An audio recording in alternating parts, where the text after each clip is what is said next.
Hi guys, कैसे हो आप लोग। मेरा नाम है प्रशांत जैन और दोस्तों, अप्रैल शिफ्ट का पहला दिन खत्म हो चुका है और हर साल हम लोग ये सोचते हैं कि जो अप्रैल अटेम्प्ट होगा वो टफ आता है और ट्रेंड्स भी कुछ ऐसा ही कहते हैं।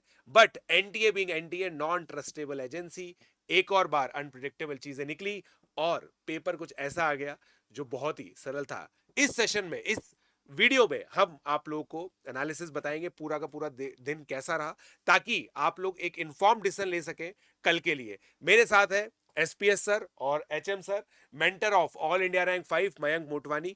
और आज सर आपने पेपर एनालिसिस किया, मेरे हिसाब से रोल रिवर्सल है आज। जनरली ऐसा होता है कि केमिस्ट्री बोलता है पेपर इजी है और मैथ्स बोलता है पेपर टफ है। तो सर आपको आपको मैं माइक देता हूं, आप बताइए सर। सर केमिस्ट्री का जो पेपर है इस बार एक्सपेक्टेशन से टफ आया है। और इम्पॉर्टेंट बात यह है कि इसमें बच्चों कैलकुलेशन का पार्ट बहुत ज़्यादा है।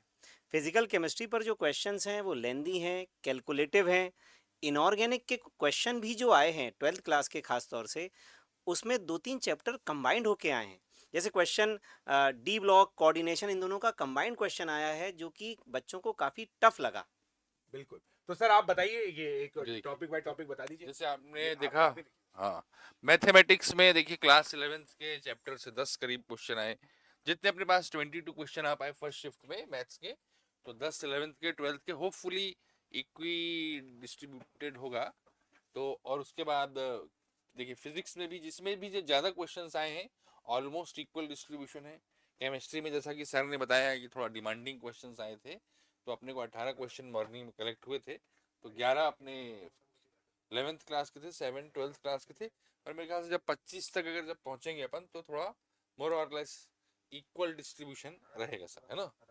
फिर ये मॉर्निंग एनालिसिस में आप देखिए जो मेन जो chapters, vectors and 3D, vectors and 3D के हमेशा ही क्वेश्चंस हैं, स्टैंडर्ड क्वेश्चंस काफ़ी होते हैं।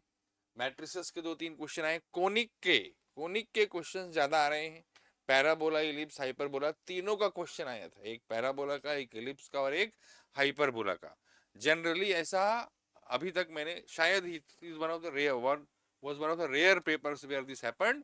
दूसरा क्या है, इतना लिमिटेड सिलेबस हो गया है कोनिक सेक्शन का कि श्योर शॉर्ट क्वेश्चंस थे। ज्यादा भी आए कोनिक सेक्शन, अदरवाइज भी जब सिलेबस में जब पेपर काफी कठिन आते थे, तब भी कोनिक के क्वेश्चन यही एडवांस तक में काफी रीजनेबल क्वेश्चंस आए हैं। देखिए फिजिक्स में आप देख रहे हैं इलेक्ट्रोस्टैट्स के क्वेश्चन, जैसे इलेक्ट्रोस्टैट, ऑप्टिक्स और यूनिट्स एंड डायमेंशन होती है ना, यूनिट्स एंड डायमेंशन। जैसे आप देखिए ये 11th का फर्स्ट चैप्टर, ये 12th का फर्स्ट चैप्टर, कोई इलेक्ट्रो पढ़ाएगा, कोई ऑप्टिक्स पढ़ाएगा। तो फर्स्ट इनिशियल चैप्टर्स में भी से ही ज्यादा क्वेश्चंस आए। यूनिट्स डायमेंशन क्या है, पक्का बनना चाहिए। इलेक्ट्रोस्टैटिक्स, ऑप्टिक्स के क्वेश्चंस जैसे आए हो आपसे जरूर बनने चाहिए। मैं और केमिस्ट्री में सर बताएंगे थोड़ा। हाँ, केमिस्ट्री में बच्चों एटॉमिक स्ट्रक्चर से रिलेटेड क्वेश्चन आए हैं। ये क्वेश्चन मोस्टली बच्चों ने जो बताया मेमोरी बेस्ड, वो बोर मॉडल पर बेस्ड थे। पीरियोडिक प्रॉपर्टी पर भी 2 क्वेश्चन आए पेपर में, 25 में से 2 सवाल, जिसमें हमारे पास अभी 18 ही सवाल प्रोड्यूस हुए जो बच्चों ने मेमोरी के बेस पर बताए। केमिकल बॉन्डिंग से क्वेश्चन आए जो कि सिंपल थे। जीओसी जो कि ऑर्गेनिक का केमिस्ट्री का टॉपिक है, उस पर भी क्वेश्चन आए जो कि रीजनेबल माने जा रहे हैं। तो ओवरऑल जो एनालिसिस इस पेपर का करेंगे हम, उसमें मैथ्स में हम बिल्कुल without a trace of doubt, without even an iota of doubt, अपन कह सकते हैं कि it was relatively easier compare to January session. And definitely therefore previous 2 3 4 post corona में अपन जितने भी सेशंस देखेंगे, it was rather than saying one of the easiest, we would go on to say it was the easiest paper that we had. और physics में आप देखेंगे ये कह रहे हैं, फिर वही बात देखिए कि एक क्वेश्चन ऐसा लग रहा है जो कि शायद सिलेबस जो चेंज हुआ है, सिलेबस शायद भूल गए हो, है ना। चेंज सिलेबस में कई बार क्या होता है, कोई चैप्टर हटा और एग्जामिनर हो सकता है उसको ध्यान न रहा, उसने दे दिया। तो एक क्वेश्चन ही है हालांकि वैसा। और इनका भी ये असेसमेंट, अपने फिजिक्स का भी असेसमेंट यही है अपना, कि जनवरी सेशन से थोड़ा सा लाइटर साइड पे था। और केमिस्ट्री देखिए, दिस इज अ सरप्राइज, है ना, लेकिन फिर भी केमिस्ट्री जो है वो स्लाइटली टफर साइड था, जो कि पुराने पेपरों की अपेक्षा। जैसे सर ने बताया कि भाई फैक्चुअल क्वेश्चन थे और जो क्वेश्चन कैलकुलेटिव थे उसमें आप जानते हैं कैलकुलेशंस में लोगों को खासकर एक लिमिटेड टाइम पीरियड में मल्टीप्लाई डिवाइड करना, और केमिस्ट्री का जो डेटा भी होता है सर, ऐसा मैथ्स में तो क्या डेटा भी अच्छा रहता है 18 34, इसमें तो जो कांस्टेंट्स है वो है, उसको आप बिल्कुल सर, बिल्कुल। अपने मन से बदल नहीं सकते।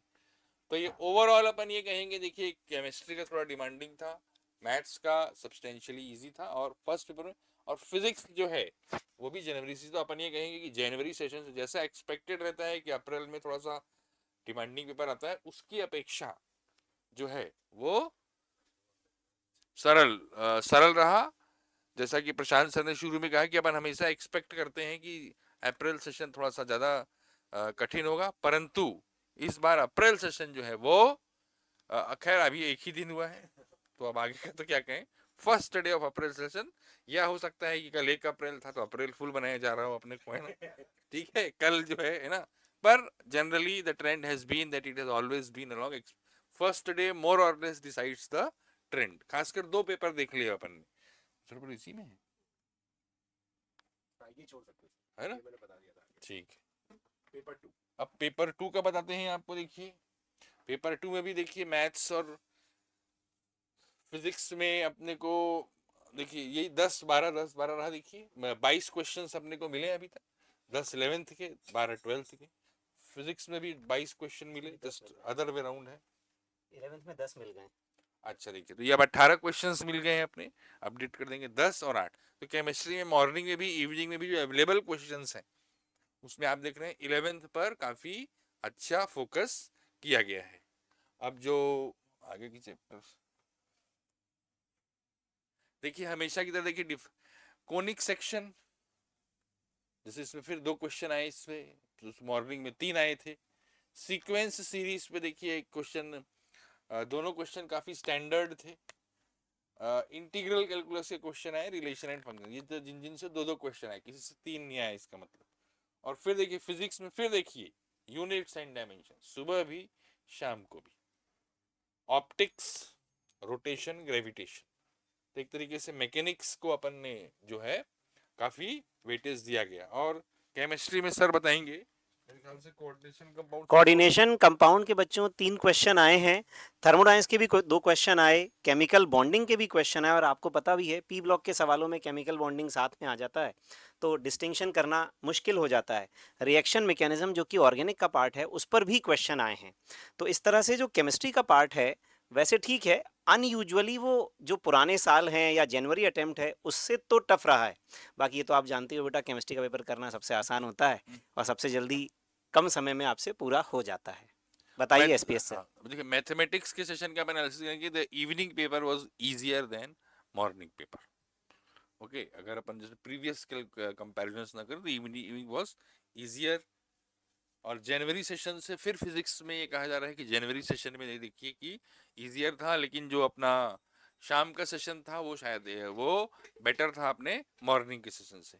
आप तो सर मॉर्निंग इवनिंग कंपैरिजन बताइए, जनरल तो अपन देखें आपके हिसाब से मॉर्निंग इवनिंग में आप किसको। मॉर्निंग का पेपर रिलेटिवली थोड़ा टफर साइड था, बाकी दोनों ही मोर और लेस कन्वेंशनल ईयर के हिसाब से टफ थे। देखिए ओवरऑल मतलब क्या, देखिए एक वो मेंटेन किया, जैसे ये थोड़ा सरल हुआ, कोई सरल हो रहा है तो कोई कठिन हो गया, तो ऐसा हर बार ऐसा होता है। देखिए शायद तीनों सब्जेक्ट में पहले कोऑर्डिनेशन बिल्कुल ही नहीं होता था, अब थोड़ा सा कोऑर्डिनेशन ज्यादा हो रहा है।